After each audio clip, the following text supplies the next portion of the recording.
오래 전에 어느 초등학교에 A 학생이라는 학생이 있었습니다. A라고 하는 학생이 있었는데요. 교실에서 자기 친구가 엄청난 잘못을 합니다.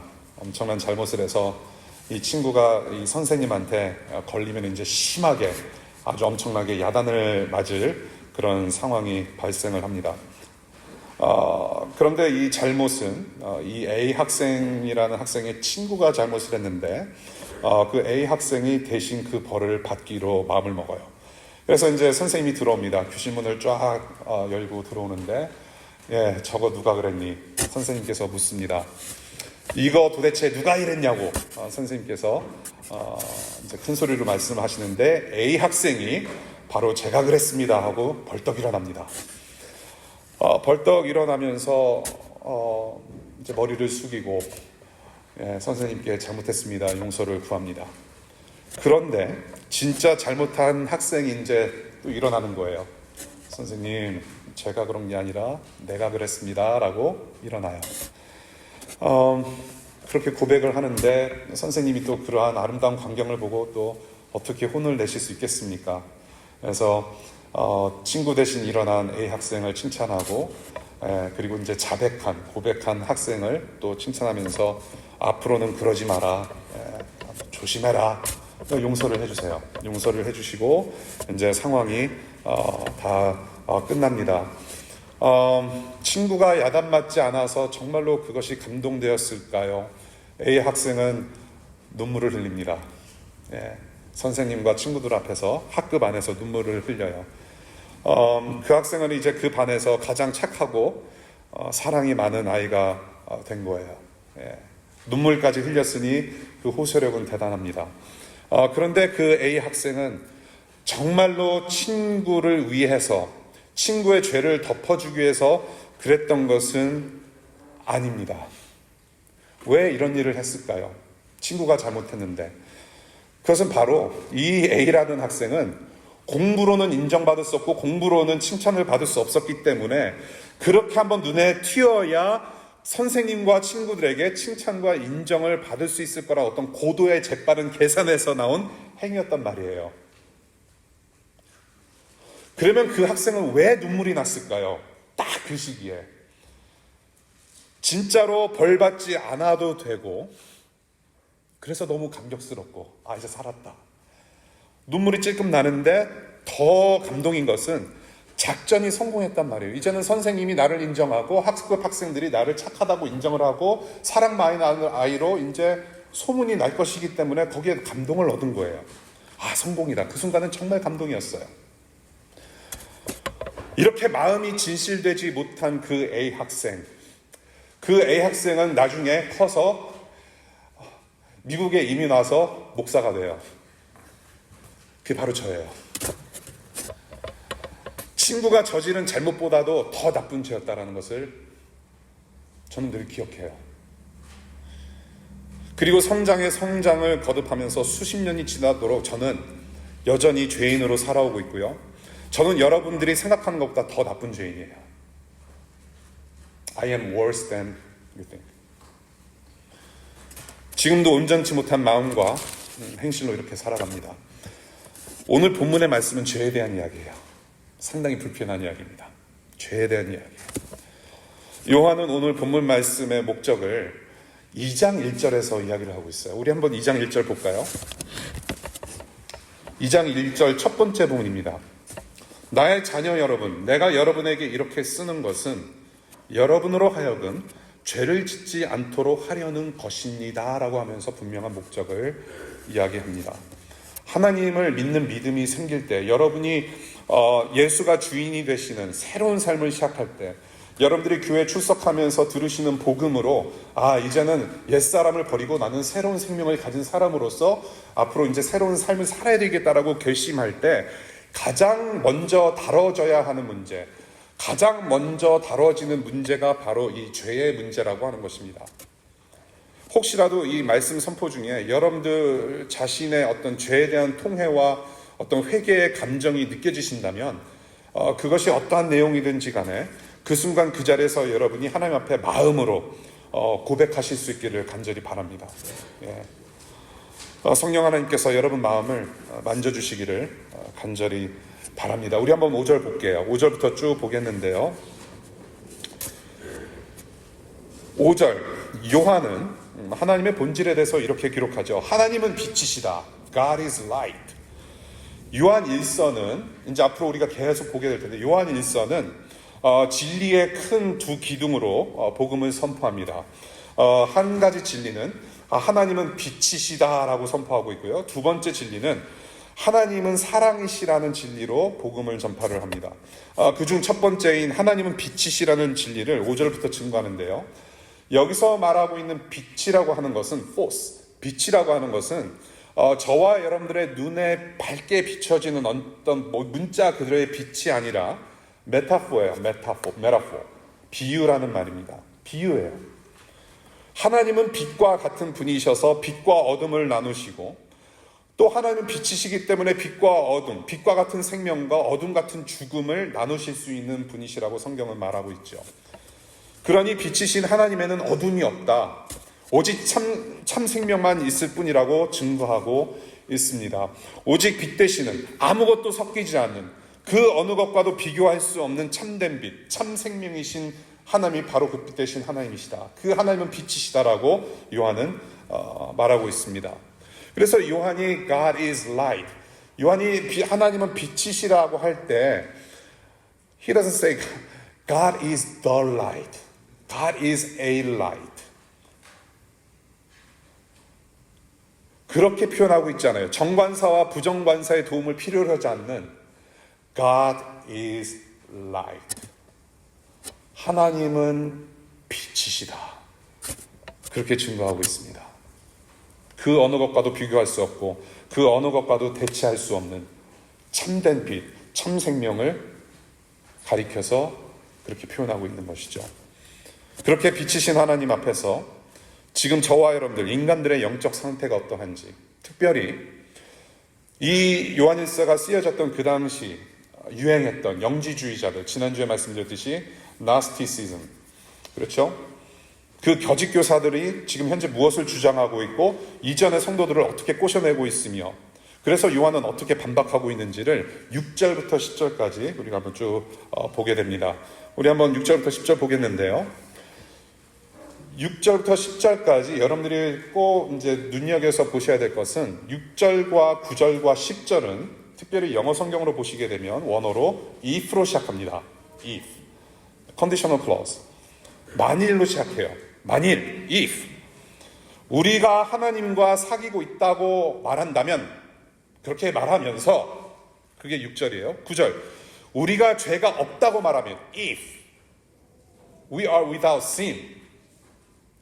10절. 우리가 죄를 지은 일이 없다고 말하면, if we say, we have not sinned. 그렇게 if로 시작해요.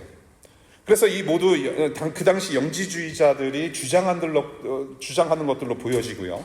그래서 요한은 이 목록 하나하나에 반박하고 있습니다. 우리 먼저 6절 볼게요. 6절 우리 다 같이 한번 읽어볼까요? 시작.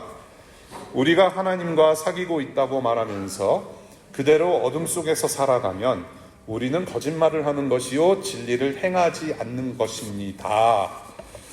문제는 이겁니다. 하나님과 사귀고 있다고 너희는 말할 수 있겠는가?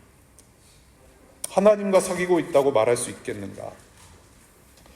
이 영지주의자들이 하나님과 사귐 안에 있다고 주장하는 듯해요. 그런데 지난주에 말씀드렸듯이 이 사람들은 무엇을 주장합니까? 무엇을 믿어요?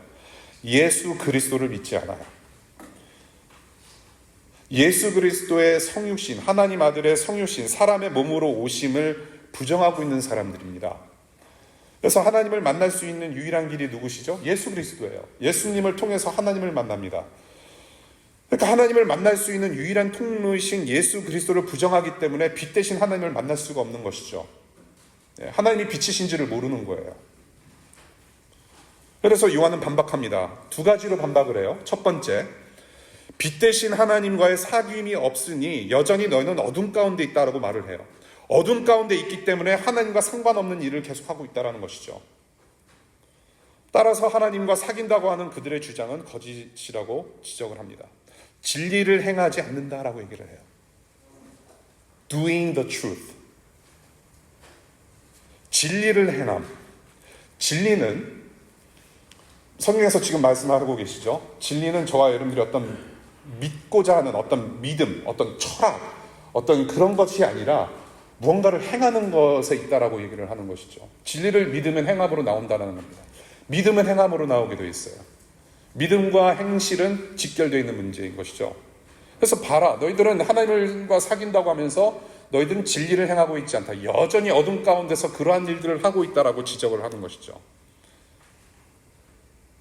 우리가 사람들이 빛이신 하나님 앞에 있으면 죄를 멀리하게 되고, 그래서 하나님을 기뻐하는, 하나님 기뻐하시는 삶을 살 수밖에 없다라고 말을 합니다. 두 번째로 반박하는 내용은 7절입니다. 우리 한번 7절 같이 읽을까요? 시작. 그러나 하나님께서 빛 가운데 계신 것과 같이 우리가 빛 가운데 살아가면 우리는 서로 사귐을 가지게 되고 하나님의 아들 예수의 피가 우리를 모든 죄에서 깨끗하게 해 주십니다. 죄를 멀리하고 하나님께서 기뻐하시는 삶을 살아내는 그 진리를 행하는 삶은 곧 죄와 직결된 문제라고 해서 밝히는데, 우선 하나님께서 빛이시기 때문에 빛 가운데 살아야 된다고 말씀하세요. 요한이 빛 가운데 살아야 된다. 빛 가운데 살아야 된다. 여러분들 영어 성경 읽으시는 분들은 walking이라고 되어 있을 겁니다. walking in the truth. 예. 그리고 뭐 세번역과 개역개정을 보면은 그 빛을 산다, live, 뭐 빛을 걸어간다, 뭐 그런 식으로 표현하고 있는데, 이 walking하고 living, walk하고 live는 같은 단어입니다. 여기서. 그러니까 빛을 걸어간다, 빛 가운데 살아간다, 다 같은 말이에요. 빛 안에 걸어간다, 빛을 살아간다. 빛 안에서 걷는 것은 빛 안에서 살아가는 것이다. 걷고 사는 일은 뭡니까? 걷는 거, 사는 거. 이게 다 하나의 일시적인 사건이 아니죠. 예, 걷는다고 해서 딱 멈추는 것은 걷는 게 아니죠. 걷는 것은 계속 진행 중입니다. 사는 것도 마찬가지예요. 사는 것은 여러분들이 지금 숨을 쉬고 살아가고 있는 중인 것이죠. 예, 그래서 일시적인 사건이 아니라 이것은 반복되어지는, 계속되는 사건인 겁니다. 예. 빛 가운데 살아가는 것은 곧 어둠을 뒤로하고 하나님의 존재를 계속해서 인식하고 그 하나님이란 존재를 인식하면서 그분을 믿고 따르며 그 하나님께서 뜻하신 바대로 살고자 하는 마음이 있는 것, 그 하나님이라는 존재가 있는 것을 우리가 자꾸 보고자 하며 그 하나님을 향해서 가지는 마음, 하나님을 향한 마음까지도 하나님의 빛 안에서 살아가는 것이다, 빛을 걸어가는 것이다 라고 성경에서는 계속 그렇게 해석하면서 우리를 가르쳐 주는 것이죠. 예. 하나님께 열려있는 마음, 하나님이라는 존재에 계속해서 마음이 열리기를 바라는 마음, 더욱더 하나님을 알고자 하는 마음, 예. 그런 모든 것들을 빛 안에서 걸어간다, 빛을 살아간다라고 성경은 계속해서 주고 얘기를 합니다. 그래서 하나님 안에서 사귐이 있고, 그때 비로소 하나님 아들 예수 그리스도의 피로 죄 용서를 받을 수 있다라고 복음의 핵심을 7절에서 얘기를 하고 있습니다. 그렇게 해서 자꾸 하나님을 알아갈 때, 빛이신 하나님을 향해서 계속 걸어갈 때 비로소 하나님과의 사귐 안에 들어온 것이고, 하나님 안에 사귐이 있을 때 비로소 하나님의 아들을 만나는 구원이 있을 것이다. 죄 용서하는 구원이 있을 것이다. 복음의 핵심을 7절에서 얘기를 해요. 이 하나님이라는 빛 안에서 사귐이 시작이 될 때 무슨 현상이 나타나느냐? 바로 저와 여러분들의 죄가 드러날 수밖에 없다라는 것입니다. 빛의 역할은 어둠을 물러가게 해요. 빛과 어둠은 서로 공존할 수가 없어요. 빛은 저와 여러분들의 어두운 것을 밝히 드러내지 않습니까? 빛이 없으면 어떻게 살아요? 빛이 없으면 화장실이 어디 있는지 어떻게 알아요? 예. 빛이 없으면 냉장고 안에 무엇이 있는지 우리가 어떻게 알 수 있을까요? 빛은 저와 여러분들의 어두운 것을 밝혀냅니다. 거룩하신 하나님은 죄와 죄인들을 가만히 두지 않습니다. 저와 여러분들의 어두운 죄를 때와 장소 가리지 않으시고 다 드러내시는 하나님이시죠. 그래서 요한은 빛 가운데 살아가면 예수의 피가 깨끗하게 해주신다고 전합니다. 살아간다, 깨끗하게 해주신다는 동사는 다 현재형이에요. 우리가 살아가는 것처럼, 걸어가는 것처럼 그 순간 그렇게 살아가면, 사귐 안에서 빛을 향해서, 하늘을 향해서 걸어가면 우리를 깨끗하게 해주실 것이다. 지금도 깨끗하게 하신다라고 말씀하시는 겁니다. 현재형이에요. ongoing process. 그래서 이 시간, 지금 여러분들이 이 소중한 시간에 일주일에 한번 우리가 여기서 모여서 함께 예배를 합니다. 1시 47분. 간식이 우리를 기다리고 있습니다. 이 소중한 시간에, 이 시간 바로 이 공간 안에서 하나님께서 하나님의 아들 예수 그리스도를 통해서 지금도 하고 계시는 일입니다. 그 다음에 두 번째 문제 보겠습니다. 8절입니다. 8절 한번 같이 읽겠습니다. 시작. 우리가 죄가 없다고 말하면 우리는 자기를 속이는 것이요 진리가 우리 속에 없는 것입니다. 8절이 질문하는 것은 이것입니다. 죄가 없다고 말할 수 있는가? 여기서 말하는 죄는 단수형 명사입니다. 아마도 그 당시 영지주의자들은 죄가 없다고 주장하는 것 같아요. 어떤 인간의 죄성을 전적으로 부인하는 것은 아니지만 이 사람들은 지금 자기들이 하나님을 알고 있다라고 착각을 하는 경우입니다. 하나님과의 사귐 안에 있다. 어떤 특별한 지식과 지혜가 있어서 우리는 그 하나님을 알고 있고 우리는 지금 그 하나님과 사귐 속에 있고 하나님을 알고 있기 때문에 더 이상 죄가 없다라고 가르치는 것 같아요. 더 이상 죄가 없다. 그런 가르침을 따르는 이전의 성도들을 위해서 조금 더 구체적인 죄 문제를 다루는 것이 바로 이 8절의 말씀입니다. 8절부터 10절까지. 요한이 이렇게 반박을 하는 것이죠. 죄가 없다면서 왜 진리를 행하지 않는가? 아직도 어둠 안에서 살아가는 중 아닌가? 그렇게 반박을 해요. 그러니 너희들이 지금 죄가 없다고 말하는 것은 자신을 속이는 것이다. 진리가 전혀 없다 너희들은.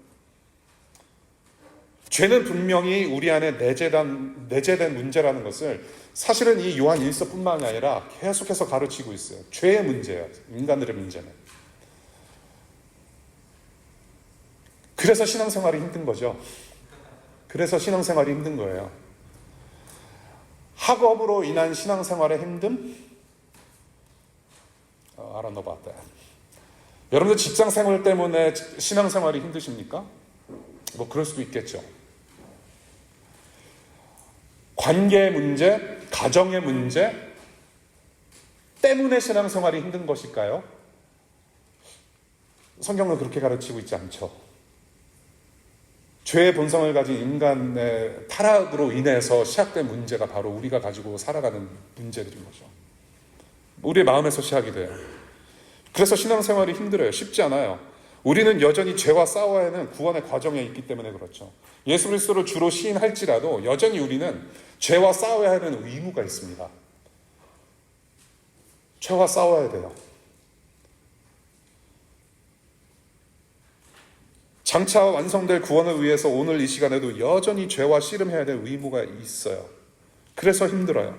그렇다면 무엇을 해야 하는가? 그래서 이 죄의 문제를 우리는 어떻게 해결해야 되는가? 이 죄의 문제를 어떻게 다뤄야 되는가? 내가 내 자신도 모르고 내가 내 자신의 안에 내재되어 있는 죄의 문제를 내가 어찌할 수 없는데 그러면 어떻게 하란 말인가? 바로 9절에서 또다시 복음의 핵심을 전달합니다. 자, 드디어 9절이에요. 우리의 암송 9절. 여러분들 긴장하시죠 지금? 예, 우리 암송하자고 했잖아요. 우리 소그룹, 특별히 소그룹에 소속되신 분들. 이 9절, 저와 여러분들이 반드시 기억해야 할 복음의 메시지죠. 예, 우리 한번 같이 암송해 볼까요? You guys ready? 예, 우리 파워포인트 없이 진짜로 한번 해보겠습니다. 시작. 우리가 우리 죄를 자백하면 하나님은 신실하시고 위로우신 분이셔서 우리의 죄를 용서하시고 모든 불의에서 우리를 깨끗하게 하실 것입니다. 예, 정말 이 순간을 기다렸습니다. 정말 잘하셨어요. 한 3분의 1이. 예, 괜찮습니다.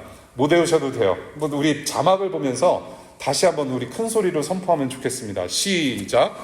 우리가 우리 죄를 자백하면 하나님은 신실하시고 위로우신 분이셔서 우리 죄를 용서하시고 모든 불의에서 우리를 깨끗하게 하실 것입니다. 이거예요. 우리가 우리 죄를 자백하면, 여기서 말하는 죄는 단수형 죄가 아니라 sins, 복수형입니다. 죄들을 자백하면 매일 우리가 살아가는 순간순간마다 죄를 범할 수밖에 없는 그런 사람들이라고 사실은 선포하는 거예요. 아직 죄가 있기 때문에. 죄가 있기 때문에 죄의 행실이 나오는 거예요. 자꾸 sins, 죄들을 범해요. 그럴 수밖에 없는 사람들인데, 그래서 너희들은 죄 없다고 할 수가 없다. 그런데 우리가 죄를 자백하면 하나님께서 우리 죄를 용서하시고 우리를 모든 불의에서 깨끗하게 해주실 것이다. 방법은 있는 거예요. 예. 방법이 없진 않아요. 있어요. 고백해야 된다는 겁니다. Confess your sins.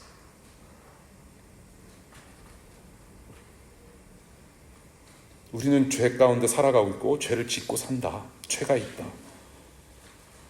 죄를 자백해야만 한다. 죄를 고백하고 회개할 때 반드시 누리는 은혜가 있다라고 말을 해요. 어떤 은혜라고 말합니까? 첫 번째, 죄 용서의 은혜. 그리고 두 번째, 깨끗게 하시는 은혜를 누린다라고 말씀하십니다. 기독교의 복음은요, 너는 죄인이다, 너는 죄를 지었다라고 끝나지 않습니다. 기독교가 좀 생소하신 분들은 뭐 한국의 지하철이나 뭐 이제 다른 분들을 통해서 이게 참 무거운 이야기를 한다라고들 이제 생각하시고 그렇게 많이 느끼셨을 거예요. 죄인이다라고 자꾸 말한다. 기독교인들이, 교회 다니는 사람들이 자꾸 나를 죄인이라고 한다. 나는 법 없이도 살 사람인데 죄인이라고 말한다. 기독교의 복음은 You are sinner. You have sinned. And that's it. 거기로 끝나지 않아요. 기독교의 복음은 정죄로 끝나는 것이 복음이 아니에요. 기독교의 복음은 하나님께서 죄인임에도 불구하고 그럼에도 불구하고 그러한 우리를, 저와 여러분들을 용서해 주시고 죄가 없으신 예수님처럼 깨끗하게 해주신다는 데 복음이 있는 거예요. 그것이 복음입니다, 여러분. 죄인에서 끝나는 것은 복음이 아니에요. 그것은 정죄예요. 그냥 condemnation, the wrath. 그건 저주예요. 근데 기독교의 복음은, 지금 제가 말씀을 빌어서 여러분들께 전해드리는 복음은 거기서 끝나는 것이 아니라 살 길이 있다라는 겁니다. 죄 없으신 예수님 때문에 살게 되었다라는 거예요. 이 죄 용서와 깨끗하게 되는 은혜, 바로 어디서 오느냐? 하나님으로부터 온다라고 말씀하십니다. 하나님 거예요. 이것은 하나님께서 해주시는 일입니다. 하나님, 그 하나님이 저와 여러분들의 복음이죠. 존 파이퍼가 쓴 책 중에 하나가 God is the Gospel이라고 표현합니다. 복음을 한마디로 표현하자면 하나님이 복음이신 거예요. 예수님이 복음이신 겁니다. 예.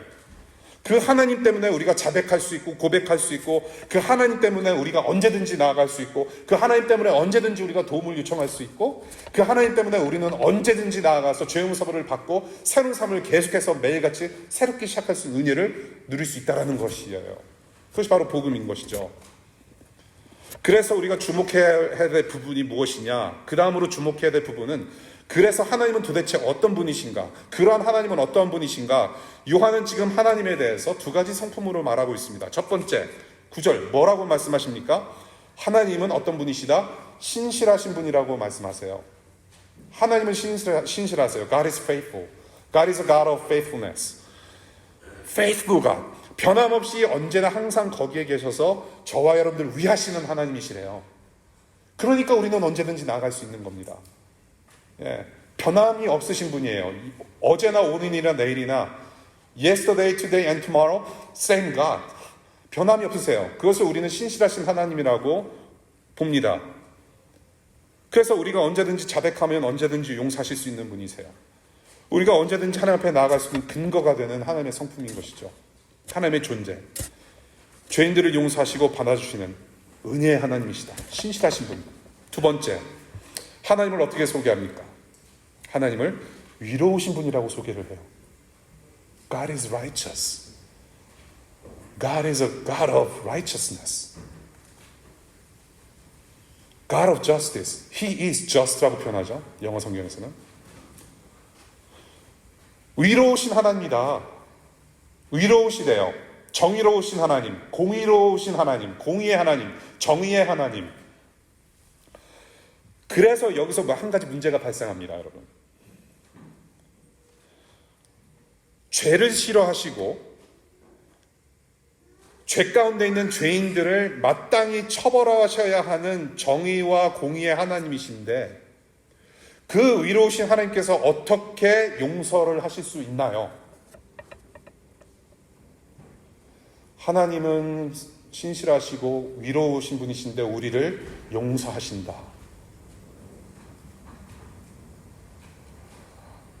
위로우신 분인데, 공의의 하나님이신데, 죄가 있으면 죄를 처벌하고 없애버려셔야 될 그런 재판장이신 하나님이신데, 지금 복음에서 이 성경 구절에서 뭐라고 말씀하세요? 그 위로우신 하나님이 용서하신다라고 말씀하세요. 뭐가 앞뒤가 안 맞잖아요. 지금 무슨 용서예요? 위로우신 하나님이 작사를 내셔야지, 형벌을 내리셔야죠, 처벌하셔야죠, 벌을 내려야셔야죠. 죄는 당장 처벌받는 게 상식이에요. 그렇죠? 오히려 저는 이렇게 표현하면 어떨까 싶어요. 이 요한이 이거 실수하신 것이 아닌가. 네. 이렇게 하면은 더 맥센스가 돼요. 하나님은 사랑이시기에, because God is love, because God loves you so much. 하나님은 너희들을 너무나도 사랑하시는 분이기 때문에 용서하는 분이라고 기록하는 게 더 자연스럽고 이해가 빠르잖아요. 예. 그런데 공의의 하나님이시래. 위로우신 하나님, 죄를 싫어하시는, 죄를 처벌하시는 재판장이신 하나님이 용서하신대요. 이게 쉽지 않아요. 도대체 어떻게 된 일인가? 바로 7절입니다. 죄 때문에 저와 여러분들이 처벌을 받아야 하는데, 저와 여러분들 대신, 당사자들 대신 하나님의 아들 예수께서 그 처벌을 대신 받으셨다라고 해요. 이게 복음의 핵심이죠. 7절 같이 다시 보겠습니다. 7절에 뭐라고 합니까? 우리는 서로 사귐을 가지게 되고, 그 다음에 하나님의 아들 예수의 피가 우리를 모든 죄에서 깨끗하게 해주십니다. 예수님께서 하신 일이에요. 이것이 저와 여러분들 대신해서 예수 그리스도께서 공의의 형벌을 십자가의 피로 치러내셨기 때문에, 그 피로 대신 저와 여러분들이 용서를 받고 대신 우리가 깨끗하게 될 수 있었다라는 것입니다. 공의의 하나님께서 예수 그리스도 하나님의 아들, 자신의 아들을 통해서 공의로 우리를 살려내신 사건이에요. 하나님은 단순히 기독교에서 흔히 말하는, 저와 여러분들 이 세상 속에서 흔히 듣는 그런 사랑의 하나님, 사랑 때문에 여러분들을 구원하신 것뿐만 아니라 그 이전에 하나님은 공의로 하나님께서 여러분들을 살려내신 것입니다. 왜냐하면 죄는 반드시 형벌, 대가가 치러져야 되는데, 그 대가를, 그 형벌을 저와 여러분들에게 돌리지 아니하시고 하나님의 아들, 자기의 아들한테 쏟아내셨다라는 것입니다. 공의로 우리를 살리셨다라고 얘기를 해요. 지금도 저 여러분들을 죄에서 구원하시는 예수 그리스도의 피가 적용되는 삶을 지금도 살아가고 있어요. 이제는 숨기고 싶은 죄 때문에 내가 죽어가는 삶이 아니라, 숨기고 싶은 죄 때문에 내가 죽어가는 삶이 아니라, 이제는 매일 매 순간 하나님 앞에 꺼내어 놓을 수 없는 죄, 그것을 고백함으로 이제는 산 사람으로 살아간다라고 얘기하죠. 그래서 우리를 매일 매 순간 이 예수께서 흘리신 피에 의지하면서 하나님 앞에 죄를 고백하고 그 빛 가운데 살아가는 구원의 은혜를 우리는 지금 매일 누리고 있습니다. 그 은혜를 좀 여러분들이 누리실 수 있기를 바라요. 이렇게 좋은 하나님이시기 때문에 자백할 수 있고, 이렇게 좋은 하나님이시기 때문에 우리가 죄 용서를 받게 되었고, 이렇게 좋으신 하나님이기 때문에 이전보다는 더 나은 삶을 살겠노라고 다짐하며 결단하며 하나님의 도움을, 성령 하나님의 도움을 요청하며 살아갈 수 있는 것이고, 그래서 결국에는 구원의 완성인 우리는 예수 그리스도처럼 될 것이다, 그 소망을 갖게 되는 것이죠. 그래서 요한은 이제부터 슬슬 사랑을 말하기 시작합니다. 3장 1절, 하나님께서 우리에게 얼마나 큰 사랑을 베푸셨는지를 생각하라. 4장 8절, 하나님은 사랑이시다라고 가르쳐요. 그 하나님의 사랑. 마지막으로 10절 보겠습니다. 마지막 포인트입니다. 마지막으로 요한이 질문하는 것은 이거예요. 죄를 지은 일이 없다고 말할 수 있겠는가? 너희들은 죄를 지은 일이 없는가? 8절에 이어서 7절에 대한 또 두 번째 구체적인 죄의 문제를 다루고 있는데요, 이미 6절에서 요한은 이렇게 말을 하죠. 진리를 행하지 않고 너희들은 어둠에 있다라고 이미 지적을 했습니다. 그래서 봐라, 죄 지은 일이 없다라고 너희들은 말할 수 있겠느냐? 그렇다면 하나님은 더 이상 하나님이 빛이 아닌 게 된 것이니까 하나님은 거짓말쟁이가 되는 것이고, 그러면 너희들은 하나님의 말씀이 너희 안에 없다. 지금 선포되어지고 있는 이 예수 그리스도의 복음이 너희들에게 없다. 결국은 예수가 없다. 하나님의 말씀은 저와 여러분들의 죄를 드러내고 들춰냅니다. 우리가 말씀을 듣고 있는 중에 말씀이 우리의 마음을 읽어내요. 예수 그리스도의 죄 용서하시는 그 복음, 그 피의 능력은 저와 여러분들의 삶과 마음과 영혼의 구석구석에 침투해서 저와 여러분들을 매우 불편하게 만듭니다. 왜 불편할까요? 우리를 죄에서 끄집어내시기 위한 그 하나님의 열심을 우리가 이겨낼 수 없기 때문입니다. 그래서 불편해요. 우리를 죄에서 구하시고 용서하시는 이 말씀이, 이 복음이, 이 예수가 우리 안에 있어야 합니다. 그래야 살 수 있습니다, 여러분.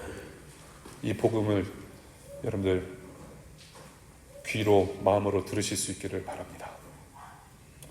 말씀 서서 내주세요. 하나님을 지시오라는 제목으로 말씀 나눴습니다. 그 A 학생은 15살 때 미국에 와서 교회 공동체를 참 잘 만납니다.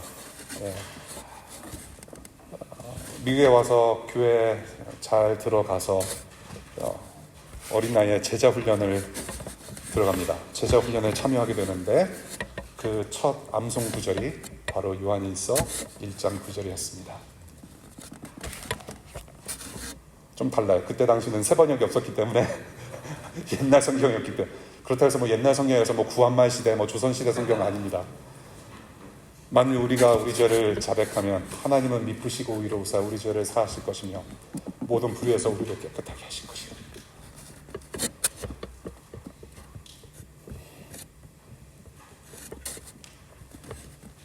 그 이후로 하나님은 계속 나를 만나주셨고 비단에서 살게 하셨고 영적으로 육적으로 성령하면서 예수 그리스도를 주인으로 모시는 그런 삶을 살게 됩니다. 그 학생은 여전히 버거운 죄의 문제가 있어요.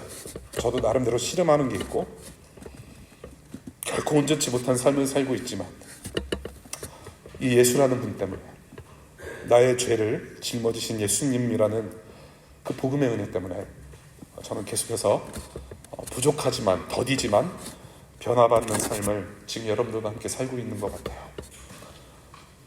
제가 들은 이 복음, 지금 하나님께서 지금도 말씀하시는 이 복음을 우리가 함께 들었는데 저는 두 가지 권면드리고 싶은 것은 여러분들 계속 빛으로 나오기를 포기하지 마십시오. 여러분. 부활해서 주님께서 부활하신 후에 가장 먼저 보신 것이 무엇일까라고 생각했을 때 무덤 안으로 들어온 빛이라고 저는 생각합니다. 무덤 안으로 들어온 빛. 우리는 예수님과 함께 죽은 사람들이에요. 그래서 우리는 죽었고 예수님과 다시 부활한 사람들이기 때문에 우리는 이제 그 빛을 볼 수 있습니다. 일상에서 우리는 그 부활의 기쁨을 우리가 누리면서 우리는 매일 새로운 삶을 우리가 살아갈 수 있어요. 그래서 여러분들 우리가 살아있는 동안에 빛 되신 하나님, 빛 안에 거하는 거 여러분들 말씀 읽으시고 말씀을 대하기를 노력하시고 말씀이 선포되어지는 그 예배의 자리에 참석하기를 노력해 보시고 기도도 해보시고 그리고 예수 그리스도를 따르는 친구들과 함께 대화도 나누어 보시고 그 하나님의 존재를 좀 생각하면서 하나님 더 알고 싶습니다. 내 친구들이 믿고 따르는 그 예수님을 나도 알고 싶습니다. 한번 외쳐보는 일도 하실 수 있을 것 같아요. 조금 더 나아가서 여러분들의 믿음이 성장한다면 정말로 하나님께서 기뻐하시고 온전하신 뜻이 무엇인지 구별하면서 우리가 내가 한번 살아봐야 되겠구나. 더 하나님, 예수님을 닮아가는 그런 마음으로 비단에 거하시는 삶을 사실 수 있기를 바라요. 여러분들 혼자 그렇게 신앙생활하는 거는 쉽지 않을 겁니다. 결코 쉽지 않고 외롭기도 할 겁니다. 더러는 우리가 이 신앙을 지키기 위해서 혹은 믿음으로 살아가기 위해서 혹은 정말로 비단에 거하는 삶을 살기 위해서 살아갈 때 포기할 때도 많이 있을 거예요. 포기하고 싶은 때도 많이 있을 건데 이 교회라는 빛된 공동체가 있지 않습니까? 서로 격려해주고 위로해주고 이끌어주고 밀어주기도 하고 부축도 해주고 더러는 지팡이가 되어주는 그런 공동체, 그 복음의 사귐이 체험되어지는 그런 공동체가 될 수 있기를 바라요. 두 번째는 straightforward. 주님께서 요한 사도를 통해서 말씀하신 것처럼 매일같이 이 회개가 여러분들의 삶의 체질화가 되었으면 좋겠습니다. 그래야만 우리는 죄에서 점점 더 멀어지고 예수님을 닮아가는 구원을 우리가 얻어가며 살아갈 수 있습니다. 죄와 멀어지면 곧 예수를 닮아갑니다, 여러분. 매 순간 매일같이 우리의 삶을 좀 되돌이켜보고 내 마음의 어떤 동기, 마음의 어떤 중심을 우리가 좀 되돌이켜보면서 우리가 회개함으로, 자백함으로 하나님 앞에 한 걸음 한 걸음 나아갈 수 있기를 바랍니다. 여러분들 무거운 죄의 짐을 언제든지 내려놓을 수 있다는 것, 바로 예수 그리스도 때문이라는 것, 그 사실을 우리가 매일같이 잊지 않고 그렇게 우리가 주님의 도움을 요청하면서 바라면서 살아갈 수 있으면 좋겠습니다. 기도하겠습니다.